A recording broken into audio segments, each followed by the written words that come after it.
الحمد لله نحمده ونستعينه ونستغفره ونؤمن به ونتوكل عليه ونعوذ بالله من شرور أنفسنا ومن سيئات أعمالنا من يهده الله فلا مضل له ومن يضلله فلا هادي له ونشهد أن لا إله إلا الله وحده لا شريك له ونشهد أن سيدنا وسندنا ونبينا وشفيعنا وحبيبنا وحبيب ربنا ومولانا محمدا عبده ورسوله صلى الله تعالى عليه وعلى آله وأصحابه وبارك وسلم تسليما كثيرا أما بعد فأعوذ بالله من الشيطان الرجيم بسم الله الرحمن الرحيم إنا أنزلناه في ليلة القدر وما أدراك ما ليلة القدر ليلة القدر خير من 1000 شهر رب اشرح لي صدري ويسر لي أمري واحلل عقدة من لساني يفقه قولي ربي زدني علما سبحانك لا علم لنا إلا ما علمتنا إنك أنت العليم الحكيم إن الله وملائكته يصلون على النبي يا أيها الذين آمنوا صلوا عليه وسلموا تسليما اللهم صل على محمد وعلى آل محمد كما صليت على إبراهيم وعلى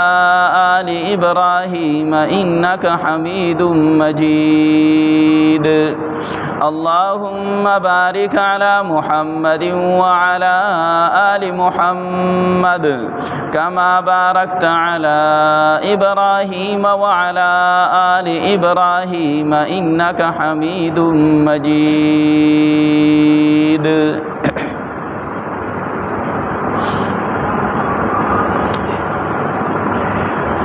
زما عزتمند مسلمانانو ورونو څنګه چې تاسو په علم کې دا چې د رمضان المبارک میاشت شروع ده چې د هغې یوه عشره چې د وتلې ده او دویمه عشره هم په تېرېدو ده چې دغه کومه عشره روانه ده دغې ته جناب محمد رسول الله صلی الله علیه و آله وسلم فرمایلی دي چې د رمضان المبارک دویمه عشره چې ده د مغفرت عشره ده هغه د مغفرت عشره چې ده هغه تېرېدونکې ده او د دې سره بیا اخیری عشره چې کومه شروع کېږي د هرې عشرې خپل فضایل په خپل ځای باندې دي نو د اخیری عشرې فضایل بیا نور هم ډېر زیات راغلي دي او د هغې سره مناسبت یو عمل دی چې د هغې د وجې نه د دغه عشرې فضیلت نور هم چې دی سیوا کېږي د دغه عشرې فضیلت نور هم سیوا شي خو چونکې دویمې عشرې باره کې نبی علیه السلام فرمایلی دي چې دویمه عشره چې ده دا د مغفرت عشره ده او دې طرف ته اشاره کېږي چې تاسو دې کې ډېر زیات د الله نه مغفرت غواړئ د الله نه دعاګانې ډېرې کوئ او خاص کر د مغفرت دعاګانې ته ډېرې غواړئ د خپلو ګناهونو مغفرت غواړئ بخښنه غواړئ د خپلو رشته دارانو وفات شوو دپاره چې دی د مغفرت دعاګانې کوي چې دا د مغفرت عشره ده کې الله جل شانه مغفرت کوي د مؤمنانو بندګانو خدا دې چې دعا کې ډېرې زیاته کمزوري کېږي کنن سبا منګ او تاسو وګورو نو مؤمنان بندگان عام انسانان هم او مؤمنان هم چې د په پریشانو کې اخته دي انفرادي تور کو یو کس نه تاسو کې نو هغه ځان له په یو پریشانو کې چې د راګیر دی هغه ځان له پټنشنونو کې راګیر دی او کو اجتماعي تور ماحول ته وګوري نو اجتماعي تور انسانان هم چې د په پریشانو کې دي داغه اصل وجه دا چې د الله جل شانه نه غختل دي د الله جل شانه طرف ته توجه نشتا د الله جل شانه طرف ته دیان نشته دی د الله جل شانه نه غختل نشته دی 13 جمعه موږ د دعا سره ذکر کړو چې الله جل شانه په خپل وې اے بنده زمانه وغاړه او بیا هم بنده نه غواړي نو دا څومره چې د هغه د بیوقوفۍ خبره ده او دا څومره د خسران او د تاوان خبره ده پریشانی او مصیبتونه دا اسباب پیدا کون کې چې الله دې دا الله جل شانه پیدا کړي اوس دغه اسباب ختمون کې هم الله جل شانه دي خو چې د الله جل شانه نه اوغختل شي د الله جل شانه نه سوال وکړي شي د الله جل شانه نه اوغختل شي کما پریشانی د الله جل شانه نه د هغه پریشانی خاتمه اوغاړي مؤمنان بندگان نو دا په دې باندې ختميږي او کنا ته وی چې زبس الله جل شانه علیم بذات الصدور دی الله جل شانه په خپل کارونو خپويږي الله جل شانه به په خپل چې دی هغه ختمي نو الله جل شانه غورول روسته دا بیماری یا بل پریشانی روسته دا دغه اسباب به هغه به د سببونو د وجه نه راغلي د مؤمنانو توجه چې دی هغه برړولي د مؤمنانو توجه د ګناهونو طرف ترلو دي تاسو په ګناهونو کې مبتلا یې د دې ګناهونو د وجه نه پتا سو باندې دا بیماری راغلي دا مصیبت راغلي دي دا پریشانی راغلی دا نو الله جل شانو دا سبب پیدا کړی چې د ګنا نه ځان رونی سي نو چې مؤمن بنده د ګنا نه ځان رونی سي او به د الله جل شانو نه اوغاړي نو الله جل شانو دا پریشانی ختم کی خو عام طور کو منګو تاسو وګورو نو د اسلام خلاف چې دی په مختلفو طریقو باندې سازشونه کیږي په مختلفو طریقو باندې چې د اسلام خلاف سازشونه کیږي يهود نصارا لګیا دي 24 غنټه يهود نصارا په دې کې لګیا دي چې د مسلمانانو خلاف کم قسمه حربه استعمال کو د اسلام خلاف کم یو حربه استعمال کو مونږ چې اسلام ختم کو اسلام چې د موږ مغلوب کو دا کمزور کو نو دا مختلف حربه استعمالي نو دغه رنګ دام یو حربه ده چې مسلمانانو ته دا ویل کیږي چې جمعتون تاسو چې د ما آبادوي جمعتونو کې عبادتونه پرې دي جمعتونو ته کم کسان راځي او الله جل شانه جمعتونو ډک کې جمعتونو ته ډیر راشي نو زب در باندې رحم وکما زب تاسو پریشانی ختم کما او چې ته چې نه جمعات بند کا جمعات ته عبادت ته مرزا جمعات ته کم کسان راشي نو دا خو ته د الله جل شانه عذاب له دعوت ورکې چې الله د عذاب را باندې نورم سیوا کا دا خو به عذاب د دې سره نورم سیوا کیږي دا به الله جل شانه نه په غختلو باندې چې دی ختميږي د الله جل شانه ته جړه او زاری پریاد کول باندې به ختميږي په جمعتونو آبادول سره به دا ختميږي چې جمعتونو آباد شي جمعتونو آباد شي نو دا به چې دی ختميږي په دې باندې او به خاص کر د دعا وختونو چې دی هغه پیجندل لکه د رمضان المبارک میا شروع ده دا روجماتی په وخت کې چې الله جل شانه دعا قبلې دغه ټیم کې د الله نه غوښتل د خپل پریشانو بارکی دغه رنګ د پېشمنی په وخت کې الله جل شانه دعا قبلې نور د فرض منظور نه پس الله جل شانه دعا قبلې او دغه رنګ بانګ وشي د بانګ جواب ورکول دغه سره رستو بیا کمه د وسیلې دعا چې د مسدون دا ویل شي او بیا دعا ځان له یو ضرورت د لپاره دعا وغوښتل شي د الله نه او بیا درود شریف ویل شي دا دعا الله جل شانه ته ډیره زیاته مقبوله ده ځکه چې دا دعای وسیله الله جل شانه قبلې درود شریف په باره کې راځي چې دا درود شریف کله مؤمن بنده وي دا د الله جل شانه په دربار کې قبليږي الله جل شانه درود شریف قبلې او نو چې د دې سره یو ځای متصل بل دعا لاړه نو الله جل شانه به دغم قبلې ځکه چې الله جل شانه ډیر زیات کریم رب دی، ډیر زیات مهربان رب دی. او د دنیا مشاهده ده یو بادشاہ ته یو سړی درې تحفې ورکي، نو دا بادشاہ داسې نه کوي چې دا 2 تحفې قبلې او دا یو نه قبلې، یا به داسې کوي چې رضا کېږي به 3 واړه تحفې به قبلې، یا به نه راستیا په وجه باندې 3 واړه نه قبلې، خو داسې به نه کوي چې 2 به قبولي کوي یو به نه قبلې. نو الله جل شانه ډیر زیات مهربان دی. نو چې دعای وسیله قبلې او درود شریف قبلې، نو د دې سره متصل چې کوم دعا وکړې شوله د الله جل شانه نه وغوښتلې شوله، نو الله جل شانه دغه دعا هم قبلې. د یوسف علی السلام رونو چې کله د یوسف علی السلام باندې ظلم وکړو زیاته وکړو، یوسف علی السلام کوی ته وغورځاو، د هغه ځای نه یوسف علی السلام مصر ته ورسېدو د قافلې په شکل کې، بیا د غلام په صورت کې چې د یوسف علی السلام خرڅ کړی شو، بیا د بادشاه کور ته لاړې، دغه نه وروستو چې د عمر تیر شو، بیا چې د جیل ته پکې لاړې، د جیل نه چې کله الله جل شانه رهایی ورکړله، نو الله جل شانه د مصر حکومت او بادشاهي ورکړله. دا ټول منظر چې کله تیر شو او دورونو هغه کمزوري، دورونو هغه ظلم او زیاتې، دورونو هغه چې دی نافرمانی هغه ورته مخې ته راغلله. پلار چې دی یوسف علیه السلام خپل پلار ته خپل کمیس او کورته رالیږي چې دا تاسو زما د پلار په سترګو باندې ور واچوي، د هغه به بنا شي. ځکه د یعقوب علیه السلام په یوسف علیه السلام پسې دومره ډېر جړلی و چې د یعقوب علیه السلام د سترګو نظر د ډېرې جړا د وجې نه ختم شوی و. نو یوسف علیه السلام ورته خپل کورته او کمیس را ولېږو چې دا ورله تاسو په سترګو باندې واچوئ، نو د یعقوب علیه السلام نظر چې دی هغه به واپس راشي. او چې کله قافله د مصر نه روانېږي، نو یعقوب علیه السلام دلته کې کسان کم ناست دي، کم بچي ناست دي، هغوی ته وایي که تاسو ما ته لیونی نه وایې، نو ګورې ما باندې د یوسف علیه السلام بوی راځي. هغوی ورته دا ستا زیاړه خیالات دي، هغو 40 کاله شوي دي چې دا ستانه چې دی یا 13 کاله شوي ستانه چې دی جدا شوی دی، او ته اوس دغه چې د خیالونو سوچونو فکرونو کې دا تاسې خیالونو سوچونو فکرونو کې نو دا ته راځي. نو چې قافله را ورسېده او هغه کورته ورله چې په سترګو باندې ور واچوله، نظر یې واپس راغی، نو بچو ته وفرمایل چې ما تاسو ته نه وې چې الله جل شانو به دا ما ته را واپس کی. نو بچو ته اوس خبره پته ولګېده چې اوس خو ټول صورت چې دی هغه ښکاره شو، اوس ټول حالات ښکاره شو، هر څه به اوس مخې ته راشي چې موږ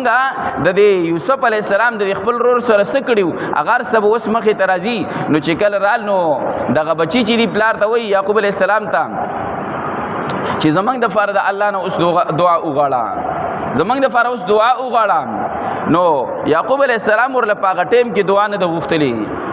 یعقوب علیه السلام ورته وفرمایل چې زه نږدې ده، زه به ستاسو دپاره دعا وغواړم، نږدې ده، زه به ستاسو دپاره دعا وغواړم.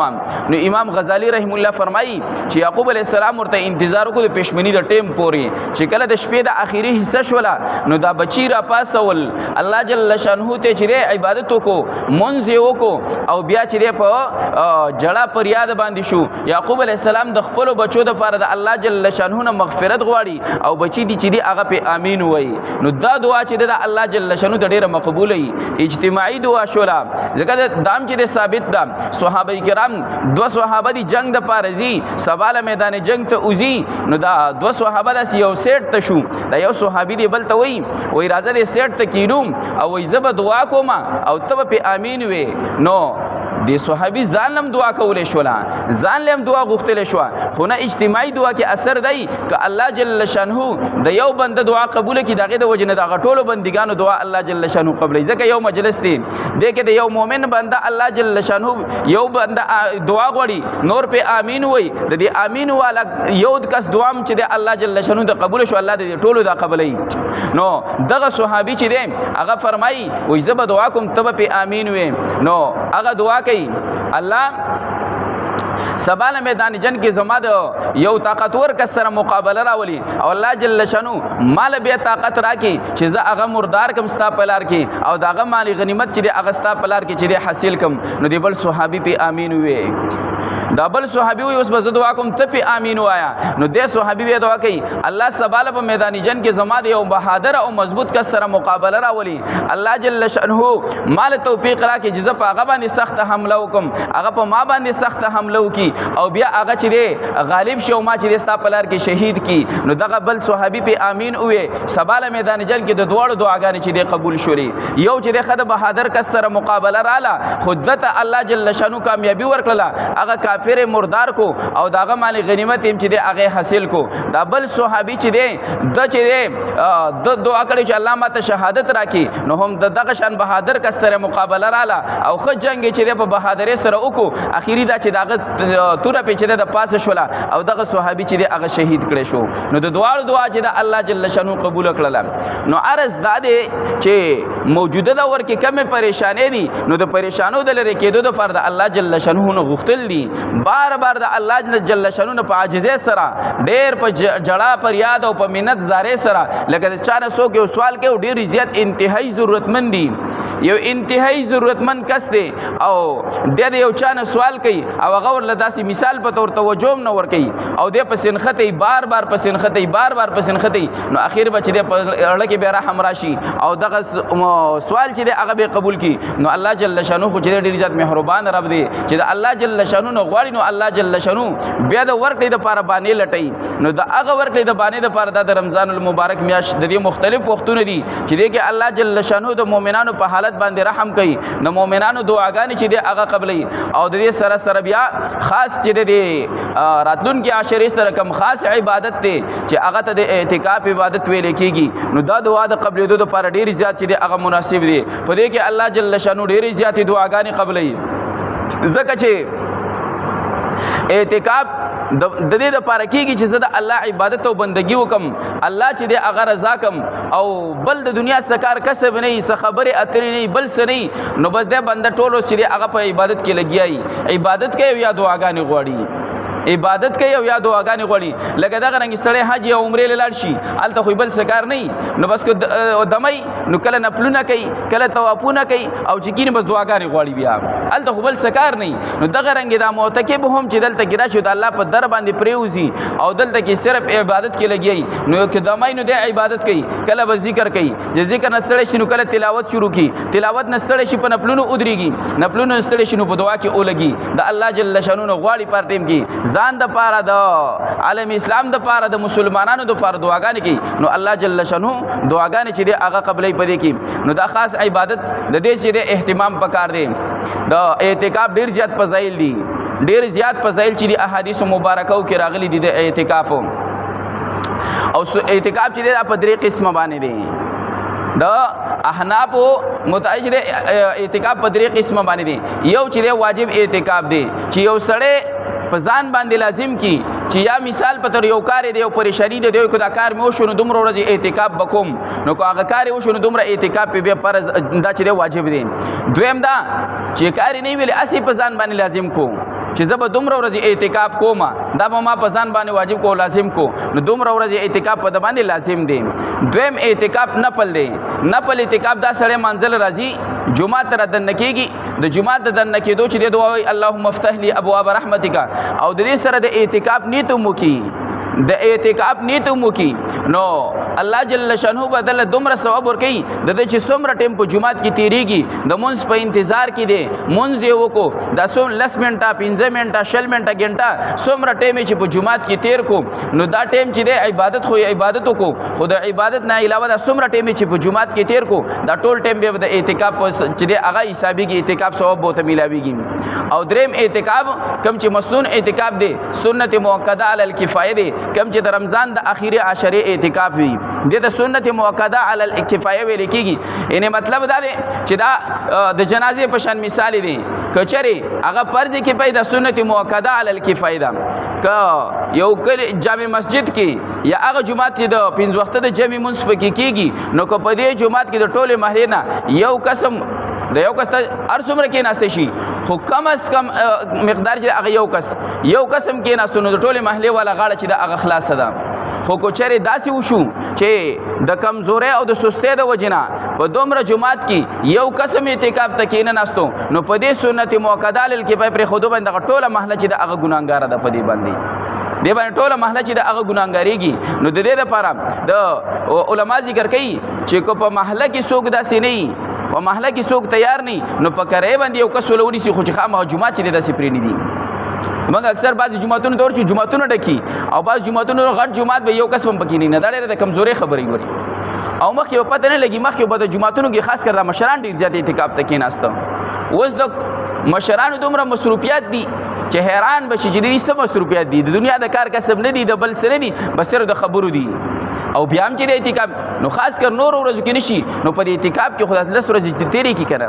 د الله جل شانو د مرګ او ژوند خو پته نه لګي، مرګ او ژوند خو په وړو کې او په لوی باندې نه دی، خو کم از کم چې د سړی عمر دومره ته ورسېدو نو دته د مرګ استازي بار بار راغلي دي، د مرګ استازي راغلي دي، اوس د ډېره توجه الله طرف ته پکار ده، دنیا طرف ته ډېره توجه نه. ځکه چې یو سړی دومره حالت ته ورسي او بیا هم دنیا په سنخت آخرت طرف ته چې د فکر او پام نشته، نو د مرګ ورله اچانک راځي، نو که مرګ راځي بیا به د افسوس او ارمان کوي. نو دغه افسوس او ارمان نه بهتره دا ده چې خپل ځان چې د هغه مرګ ته جوړ کړي، خپل ځان چې د هغه مرګ ته تیار کړي. نو د هغې دپاره الله جل شانو دا وختونه رالیږلي دي. نو د اعتکاف دا چې دی دویمه دا خبره چې دا د زنانو دپاره هم چې د ثواب پکې شته دی، د زنانو دپاره هم اعتکاف شته دی، د نارینهو دپاره هم دی، نارینهو دپاره جمعات او د زنانو دپاره کور کې چې کم د مونځ دپاره مخصوص دی هغه که نه نو عام طور د کوټې یو ګوټ یا یو ځای ورله مخصوص کي، د هغې نه پرده تاو کي، په هغه کې اعتکاف چې دی هغه کولی شي. الله جل شانو په ډېر زیات اجر او ثواب ورکوي. حدیث مبارک کې راځي نبی علیه السلام فرمایي د اعتکاف پیدې نبی علیه السلام ذکر کوي چې یوه پیدا خو د اعتکاف دا ده چې مؤمن بنده د ګناهونو نه محفوظ اوسي. ځکه ډېر ځله یو مؤمن بنده د ګناه نه ځان ساتي، 100% د ګناه نه ځان ساتي، خو داسې اسباب پیدا شي چې دی په ګناه کې اخته شي. لکه مثال په طور بار کسان دي هغه یو بل ته کنځل کوي، نو دا کنځل خو ګناه ده که نه، نو دی نه غواړي چې زه دا کنځل وکړم او نه چا واورم، خو چې بل یو دوه کسان کنځل کوي نو ده واورېده نو دی هم پکې ګناهګار شو، ځکه د ګناه خو دې وشوله،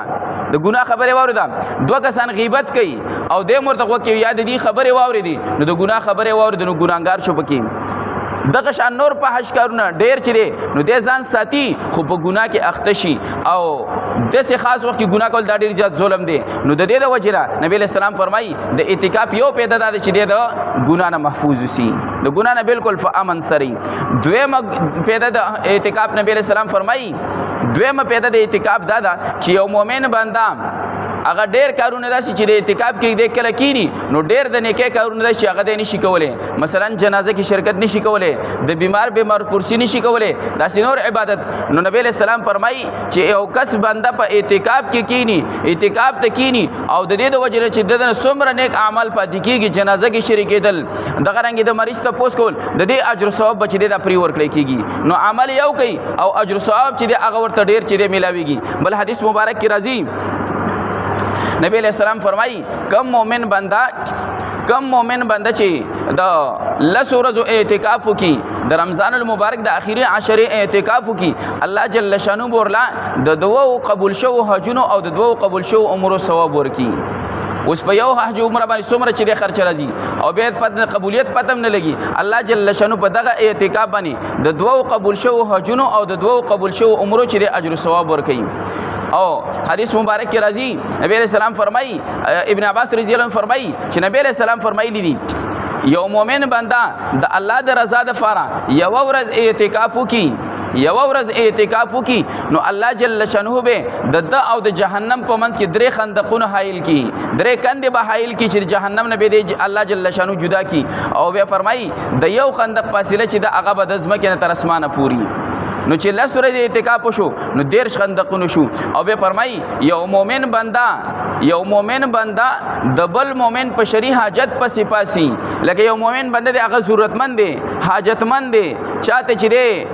د چا سره مسله ده او دی ورله پکې قدم اخلي، دی ورله په دغه مسله کې ګرځي، دی شری حاجات ورله چې دی کوشش کوي. نو ابن عباس رضی الله فرمایي د دې لپاره ابن عباس رضی الله خپل اعتکاف مات کړو او ته فرمایل چې د مؤمن بنده په شری حاجات کې چې دی قدم اخلي او ګرځي پکې هغه کاری پوره کیږي او کنه پوره کیږي، خو دی ورله پکې ګرځي او کوشش کوي، الله جل شانو ورله د 10 کالو د اعتکاف ثواب ورکوي.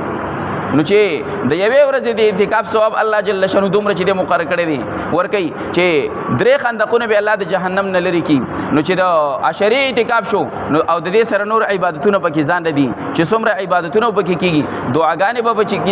چې د الله جل شانو قبلې دعاګانې به پکې غوښتل کیږي. نو د دې چې خاص اهتمام وکړ دی. او نن سبا خو کو